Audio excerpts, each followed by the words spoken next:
Welcome to PAWS at 411 Lowell Street, Wakefield, Mass. Thank you so much for coming to see our shop today and meet a couple of our foster kitties. And this is our new location. We've been here a couple of months now, and we have Saturday adoption hours every Saturday from 10 to 1 p.m. and it tends to be a pretty bustling place on a Saturday. But right this morning it's pretty quiet. But as you can see, this is where we have our administrative offices, and we are open certain hours a week. That is posted on our website, and so people can walk in and meet us. And we have our some things for sale here that help us continue to raise money for PAWS. It's just our wonderful kitty magnets for every kind of cat interest that you have are very popular. And as we go along, you have this is our little poster board of available cats, and we're always constantly updating it for who got adopted this week. One of the things about Esther's Nook, and we call it Esther's Nook because Esther Knoll is the founder of PAWS Wakefield, so we've named the store after her. One of the other things we do in the store is we take crafts from some of our volunteers and from others, adopters and other people who are associated with PAWS. For example, we have these photographs that were, and they're put into card format, that were made by the president of our board. We have another woman who helps us do fundraisers, who actually makes these bracelets, cat bracelets and dog bracelets. And so in Esther's Nook, we have not only things that are donated to us, but we also have things that are given to us either on consignment or that are made, little crafty things that are made for us to sell to raise money for PAWS. So we have administrative stuff here where we keep track of our paperwork, put together adoption packets, all those kinds of things. We have a room where we can do intakes on new cats, so we can do it in a safe environment. And here's all our empty cages, and they're usually full on Saturday with cats and kittens. And then we have a separate room for people to visit any cat that they're interested in. So, the things we always are looking for in our adopters is, have you had pets before? What's your, interest in cats? Do you have other cats in the home, so you need a cat that gets along with other cats?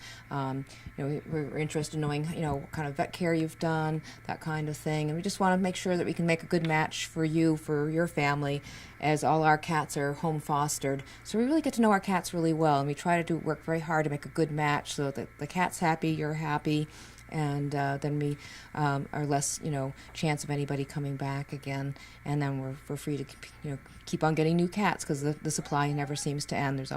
We're in the height of kitten season right now, and every time we turn around, there's another story of another pregnant cat. So we really, want to be able to kind of, find homes for kitties and keep working with, helping the next cat in need. I think one of the things, too, is that we're always looking for volunteers. So if you have a special skill, if you do websites, if you do database management, that kind of thing, we're always looking for volunteers who can do kinds of things like that, or even just volunteers who want to come and help us socialize our kittens. We also need foster homes. We're always looking for people who have an open heart and are willing to take in a homeless cat and get the cat vetted and available for adoption. PAWS will pay for all the vetting that needs to be done, and the foster pays for food and litter and some toys, although we can give them some toys too. And then we want you to bring the cat to adoption hours and to help, and we'll help you promote the cat to get the cat adopted.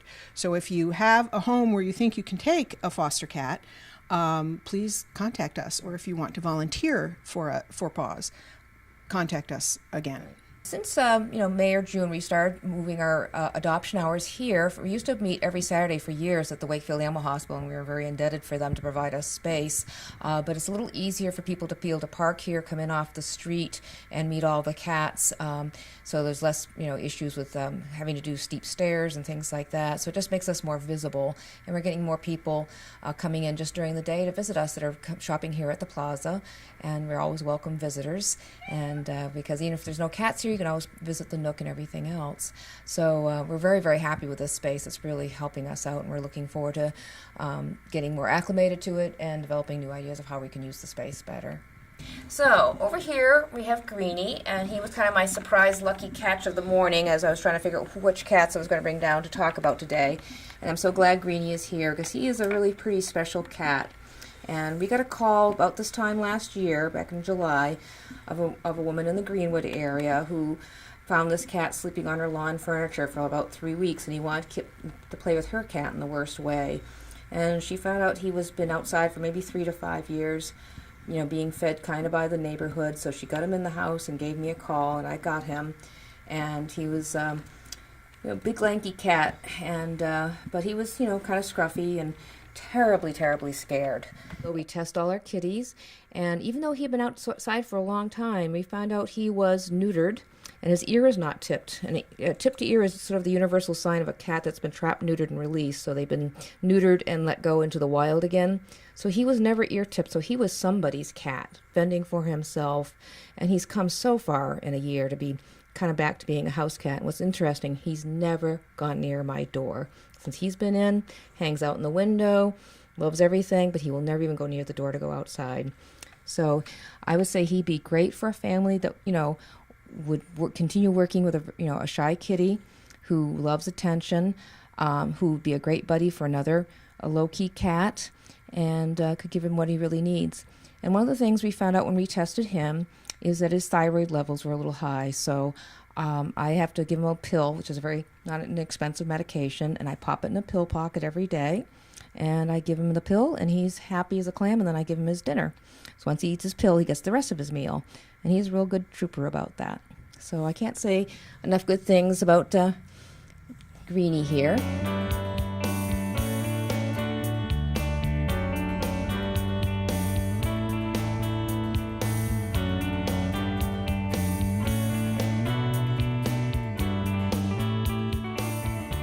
This is one of my absolute favorites. He's my buddy Melville, and he's definitely an explorer. He's a very confident cat. And he is an absolute sweetheart. He was found outdoors. A Good Samaritan picked him up and called us because he'd been going back and forth through their yard for 3 weeks and was very hungry, and he was getting very beat up by other cats. And when I got him, he was a scab-covered mess, and his hair was dirty and greasy, and now he's just, 2 pounds heavier, living the good life at our house, but he's just such a friendly boy. And he is extremely gentle. He loves people. My niece fell in love with him this weekend. He was doing belly rolls for her.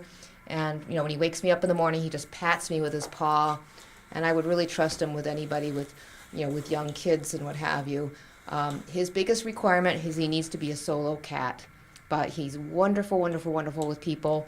He's not reliable with other cats. He's a bit of a troublemaker.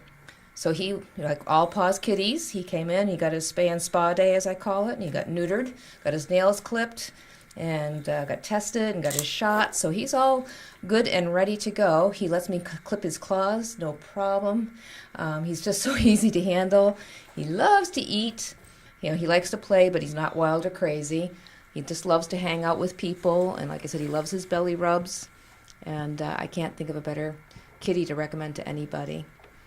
And with his FIV condition, he has to be indoors 100%, like all our PAWS kitties. And you just keep him indoors, keep him healthy, make sure he gets to the vet regularly, and there's no reason why they can't live a good life.